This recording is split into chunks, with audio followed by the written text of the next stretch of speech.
Good evening. It is Sunday night, and if you are like many people in the film industry, that means that Monday you are going to be working on a film set. I just wanted to talk a little bit today about empathy.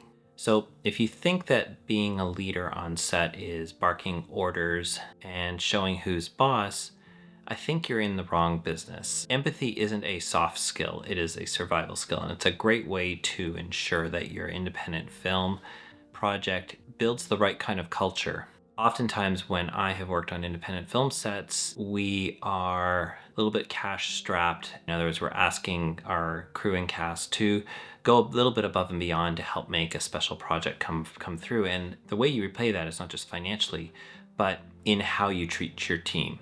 Film sets are pressure cookers. You've got long hours, there's tight budgets, unpredictable variables. Everyone from the PAs to the grips to the cast are carrying their own stress. And if you don't understand what they're dealing with, you may already be losing if you are a director or a producer. I've worked as a production manager and assistant director for quite a few years in the local Vancouver film scene. And in my experience, as one of the leaders on the set, I've found that people in my role are the linchpin, and that leadership starts from the top. How you treat your team is how it trickles down. If you lack empathy as a leader, your team will burn out, disengage, or worse, just work just hard enough to not get fired. And that's actually not a position you want to have on an independent film set. You do want everybody kind of steering in the right direction.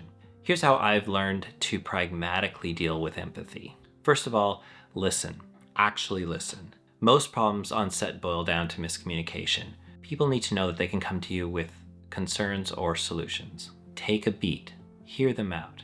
It doesn't make you weak to listen to people, it makes you efficient. Second, ask yourself, what's behind the frustration? The gaffer is snapping at you? Chances are it's not personal. Maybe they've been hauling gear for 12 hours or they haven't eaten since breakfast. Don't escalate a problem with a crew member. Always try to solve the root problem. Third, show, don't tell. If you want your team to stay calm under pressure, show them what calm looks like. Panic is contagious, but so is composure. If you are a person who overreacts as a producer, a production manager, or a director, your crew will certainly be overreacting. If you can approach any situation, even if it's a tense situation, with some level of calm and composure, that will trickle down. At the very least, you will avoid escalating the conflict further. Fourth, recognize hard work. Crew members will push themselves for a production if they feel valued. A quick, hey, great job on turning that around so fast goes a lot further than you think. Fifth, don't play favorites. This isn't high school. If you prioritize one department over another, it will breed resentment. Show every team member that they matter because they do. Now, what does all this empathy get you? Trust. And with trust comes better communication, smoother problem solving, and a crew that's willing to go the extra mile. Being the loudest person on set isn't leadership, it's noise. Real leadership starts when you care enough to understand. So what's worked for you?